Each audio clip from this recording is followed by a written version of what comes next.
Welcome to hesh legacy. ఈ video చివరి దాకా చూడండి. ఎంతో కొంత బలాన్ని వస్తుందని ఆశిస్తున్నాను. నువ్వు ఏ ఒక్క మతమైనా, నువ్వు హైందవుడైనా, ముస్లిం అయినా, ఏమైనాను నా యొక్క యేసుక్రీస్తు ప్రభు గారు నిన్ను కాపాడడానికి సిద్ధంగా ఉండాలి. విశ్వసించు. నువ్వు ఏదో మనిషిమైన నమ్మకం పెడుతున్నావు. ఎప్పటికైనా వాళ్ళ ద్వారా నీకు వచ్చేది నష్టమే తప్ప లాభం ఏమీ రాదు. మోసమే తప్ప ప్రేమ ఏమీ రాదు. నువ్వు ఎంతగానో ప్రేమిస్తావు, కానీ వాళ్ళ దగ్గర నుంచి నీకు వచ్చే తిరిగి వచ్చేది మాత్రం మోసమే తప్ప ఏ మాత్రము నీ పైన ప్రేమ చూపించదు.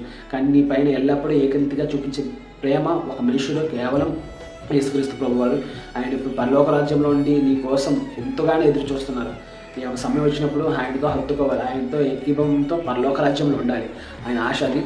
నిత్య జీవంలో నీతో పాటు సంతోషంగా ఆనందించాలని దేవుడు ఎదురు చూస్తున్నాడు. ఏదో వ్యక్తికి, ఏదో మనిషికి నువ్వు డైహార్ఫ్యాన్గా మారవద్దు. కేవలం యేసుక్రీస్తు ప్రభు వారికి, దేవునికి తప్ప నీ యొక్క హృదయాన్ని ఎవరికి ఇవ్వవద్దు. ఈ యవన కాలాన్ని కాపాడుకొని దేవుడి కోసం వాడబడు. ఆమేన్.